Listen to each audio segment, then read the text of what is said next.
Peddapalli MLA camp కార్యాలయం వద్ద ఉద్రిక్తత నెలకొంది. బీజేపీ కార్యకర్తలు ఎమ్మెల్యే క్యాంపు ఆఫీసును ముట్టడించేందుకు ప్రయత్నించగా పోలీసులు అడ్డుకోవడంతో తోపులాట చోటు చేసుకుంది. ఈ సందర్భంగా కాంగ్రెస్ ప్రభుత్వానికి వ్యతిరేకంగా నినాదాలు చేస్తూ నిరసన వ్యక్తం చేసిన బీజేపీ శ్రేణులు అనంతరం రాహుల్ గాంధీ దిష్టిబొమ్మను దగ్ధం చేశారు. ప్రభుత్వం ప్రజా సమస్యలను వెంటనే పరిష్కరించాలని, లేకపోతే తమ ఆందోళనలను మరింత ఉధృతం చేస్తామని బీజేపీ నాయకులు హెచ్చరించారు.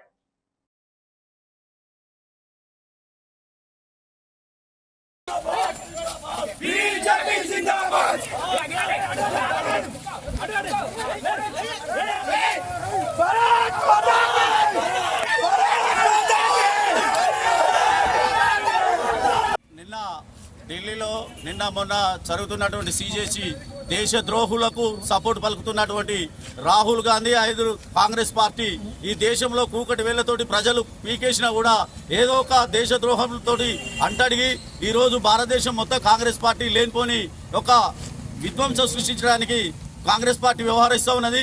నరేంద్ర మోడీ గారు గత 12 సంవత్సరాలుగా భారతదేశానికి సువిశాలమైనటువంటి పరిపాలన అందిస్తూ ఉన్నాడు.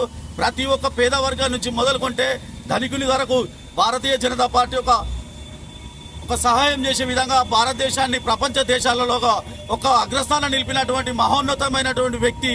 ఆ యొక్క వ్యక్తికి ఇవాళ కాంగ్రెస్ పార్టీ మూర్ఖపు నాయకులు ఆయన దిష్టిబొమ్మ తగలబెట్టడం జరిగింది. దానికి నిరసనగా ఈరోజు భారతీయ జనతా పార్టీ ఆధ్వర్యంలో ఇవాళ స్థానికంగా ఉన్నటువంటి కాంగ్రెస్ పార్టీ ఎమ్మెల్యే క్యాంపు కార్యాలయాన్ని ముట్టడియడం జరిగింది.